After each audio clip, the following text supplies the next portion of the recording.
السلام عليكم ورحمة الله وبركاته. الشمار كفو نجالة تمتوتا في كبجمتوتا أمة ورمو زر جرتو بكم سنجرتنتي نجا في كبجان كن اسم برازراتو شار اللي مشا برا مشا داك أبد لسني دفجرا مشان كنا كم سنر كتاب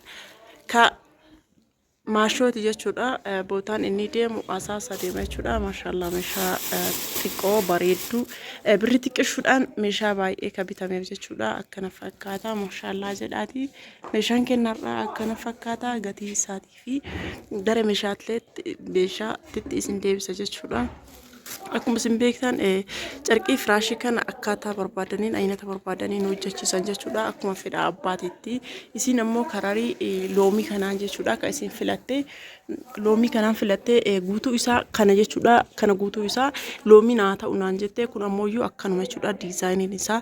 Ani garuu iyyuu fedhuma kiyyaan asiin waan adii maachii of keessaa qabuuf jecha kun waan as keessatti kinoo akkuma isin argitan kana asiin adii fi asiin ammoo loomiidha jidduu kanaan illee kinoo kana waan of keessaa qabuuf karariin kun adiillee miti shiroo karariidha baay'ee tokko bareeda kararii bareedaadha waan isa of keessaa qabuuf kun guutuu isaa yoo ta'e hin bareedu baay'ee gara lachittuu afama jechuudha kun yoo barbaadde kara kana gara as aansitee kan achi aansitee illee afti yoo barbaadde kana achi ansitee kana sansitee afti akkasitti maachii yoo ta'eef akkasii bareeda jedhee fedhuma kiyyaan isiin akkanatti hojjetamuu isaayyuu hin argine jechuudha maashoo fedhuma kiyyaan akkanasii godhe siin jedha viidiyoo kana yoo laaltee fi akkasii bareeduu fi simaaf akkanasii godhee siin jedha argitee hin jirtu isiin kararii loomii kana qofa yoo ta'e irra akkanatti as kan maachii kana akka of keessaa qabaatuuf asiin kun dirqama galuu qaba jechuun fedha abbaatii akkasii irra bareeda jedhee ufumaa fedha kiyyaan akkanasii godhe siin jedha maashoo gara lachittuu akkasii afamuuf jecha akkana fakkaata jechuudha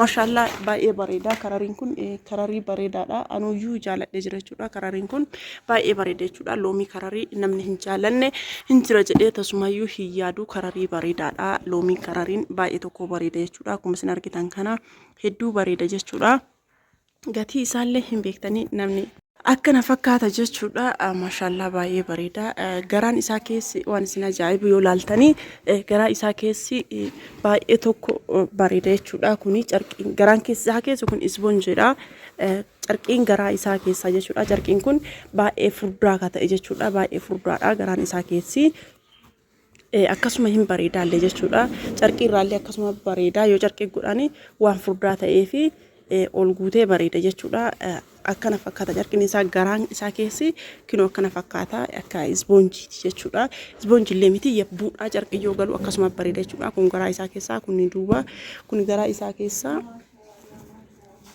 kun garaa isaa akkana fakkaata jechuudha guutuu isaa firaashii afurii qabate tiraasii 12 qabate carqii firaashii afurii fi tiraas carqii 12 wajjin guutuun isaa akka isin argaa jirtan kuni firaashiin isaa kinoo argaartanii firaashii afur jechuudha tiraas carqii 12 fi akkasuma carqii firaashii afurii fi carqii 12 jechuudha guutuun isaa akka inni jiru kanatti gatiin isaa birri 19,000 fi 800 jechuudha birri 19,000 fi 800 jechuudha fireedha yoo qabne ammoo carqiin firaashii takkattiin birri 500 fi 50 carqiin firaashii ammoo birri 1,000 jechuudha firaashiin ammoo kama duraan baratame sanii firaashiilleen hin beektan jedhee isinitti yaada firaashiin tokkochi birri 1,000 fi 700 jechuudha carqiin tiraasii ammoo 200 tiraasiin sadarkaa qabdi hin beektanii akkana fakkaata inni biraa ammoo rakabotiidha rakabotii abbaa gadaati rakabotiin abbaa gadaa kuni guddaa fi xiqqaa jira inni kun ammoo guddaadhaani akkana fakkaata maashaallah siinii ofii wajjin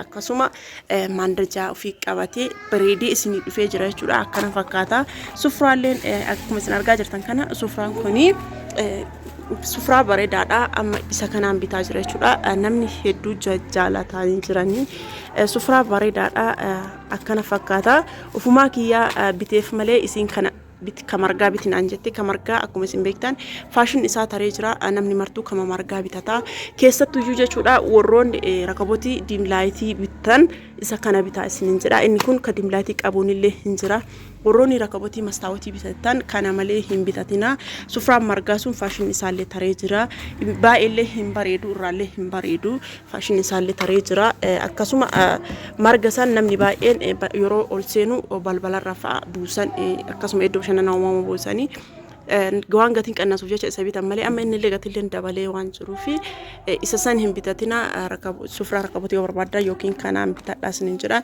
Inni kun baay'ee tokko bareeda waan original dhalle waan bareeda dhalle kinu akkuma isin argaa jirtan kana bareeda dhalle akkasuma ammoo faashina isaati illee jechuudha waan ta'eefi kana bitadhaas ni jira guddaa dhalle waan ta'eefi gatiin rakabotii siinii isaa wajjin siinii 12 fi rakabotiin jechuudha. Siiniin fi rakabotii walirratti birrii 3,000 jechuudha. Siinii qabatee siinii 12 qabatee rakabotiin walirratti birrii 3,000 jechuudha. Akkana fakkaata. Sufraan kun ammoo birrii 1,000 fi 400 jechuudha. Sufraan kun birrii 1,000 fi 400 jechuudha. Maashaallah sufraa baay'ee bareedaati jechuudha. Meeshaa kana jaalattan taanaaniin keessana dubbisaa isiniin jedha. Inni biraa feermuusiidha. Feermuusiin kun feermuusii litirii 2ti. Akkasuma feermuusii bareedaadhallee akkuma isin argaa jirtan kana feermuusiin kun baay'ee bareedaadha. Akkuma isin argaa jirtan kana feermuusiin sadarkaa qabaa ka dafee qurrisiisuutu jira. Akkasuma kun bareedina qofa osoo hin taane akkasuma oriijinaalii dhallee argaa jirtanii feermuusii baay'ee bareedaadha jechuudha. Gatiin isaa birrii 2,500 jechuudha. Akkuma isin argaa jirtanii maashaallah baay'ee bareeda. Inni biraa ammoo sukkaaraa fi buna bittee fi obboleettiin ta'inna maashoon haadha ofiitiif jechuudha. Sukkaarri kiiloon tokko birrii 130 jechuudha. Bunni ammoo buna bareedaadha. Sukkaarri gatiin isaa ka qannasullee hin jira. Bunni kun warqaan kunuyyuu sadarkaa lamaan jira hin beektanii kun warqaa tokkoffaadha. Warqaa tokkoffaa jira, warqaa lammaffaa jira. Bunni baaleetuyyuu jira.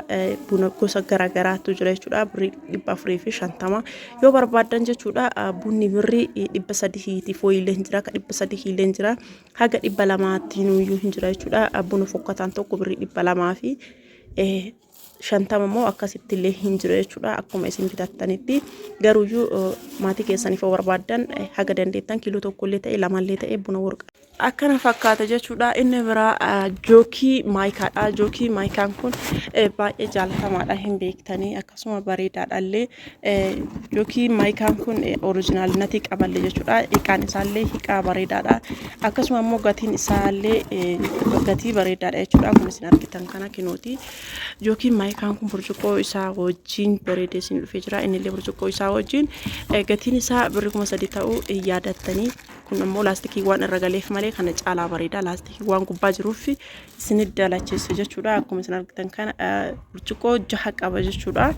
Jookiin maayikaan kun burcuqqoo 6 qaba jechuudha. Kinooti qufaallee naqabee jira. Sagaleen kiyyaa isin jijjiirameef ifa manarraa ta'a isiniin jedha. Burcuqqoo 6 ofirraa qaba. Akkasuma wanta daddafee akka burcuqqoo sanii takkatti ayyoo lafa dhahe wanta cabullee miti jechuudha. Burcuqqoon keessattuyyuu simmintoo irratti lafa dhahe taanaanin yooma san cabaa. Kun ammoo sanirra burcuqqoo irra bareedaadha jechuudha. Argaartanii karariin isaallee akkasuma baay'ee tokko bareeda.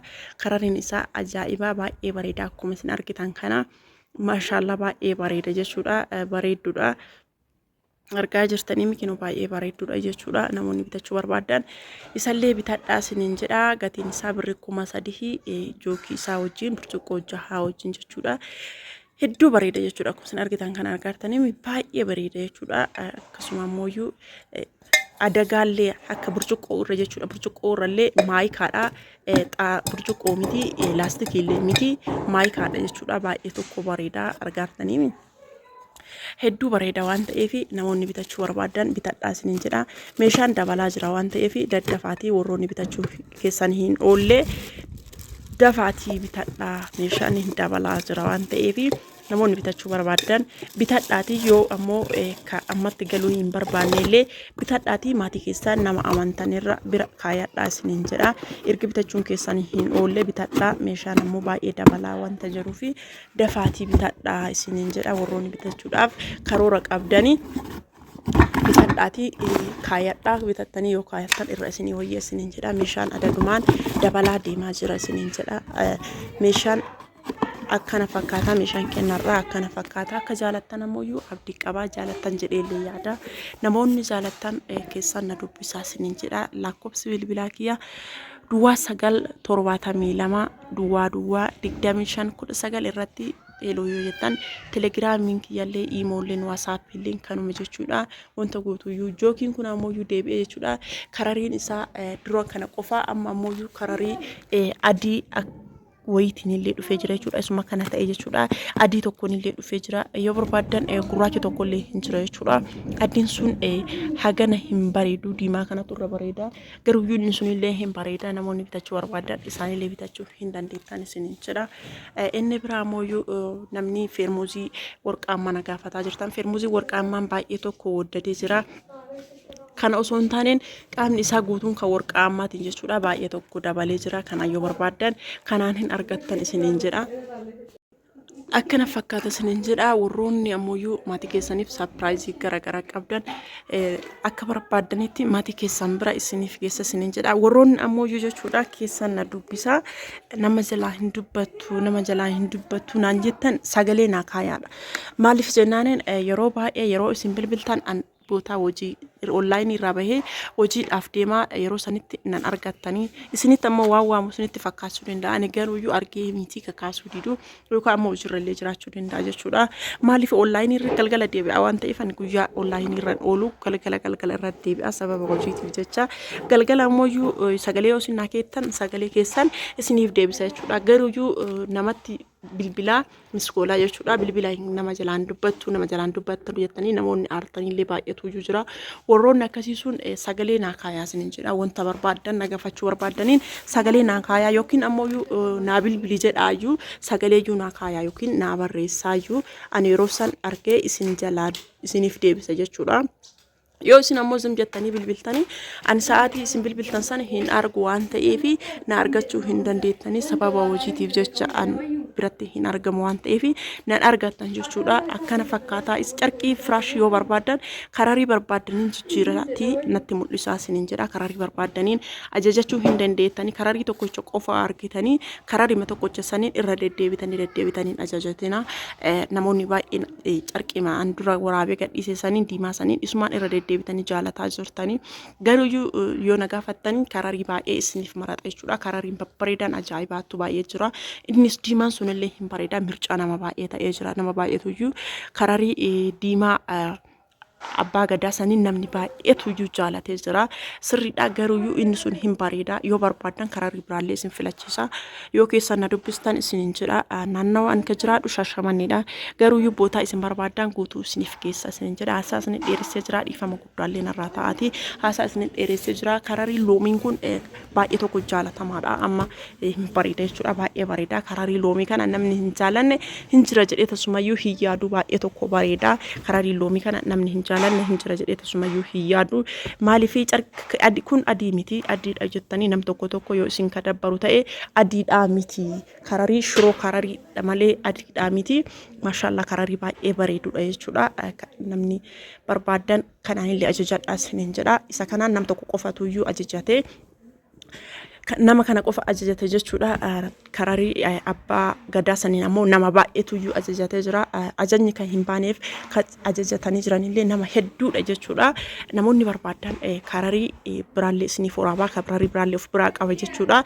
Inshaallah isiniif waraabaa isallee kanaanillee barbaadan ajajadhaa isiniin jedha. Nama tokkocha qofaaf hojjetame obboleettiin ta'een maashoon jechuudha. Kun guutuun isaa kana na haa ta'u jettee garuu an fedhuma kiyyaan kana waan qabuuf kan isin ajajatte kana asiin maashii godheef jechuudha. Karaa lachittuun afamaa isinillee afamaa sababa saniif jecha haasaan isin dheeressee dhiifama narraa ta'aati lakkoofsa bilbilaa kiyya ammallee irra deebisni kenna. Duwwaa 972 duwwaa 25 19 irratti heeloo jedha isin jedha. Meeshaan kun asaasa deema naannoo isin barbaadan guutuu isiniif keessa jechuudha. Ammallee irra deebisni himaa nagaatti horaa bulaa.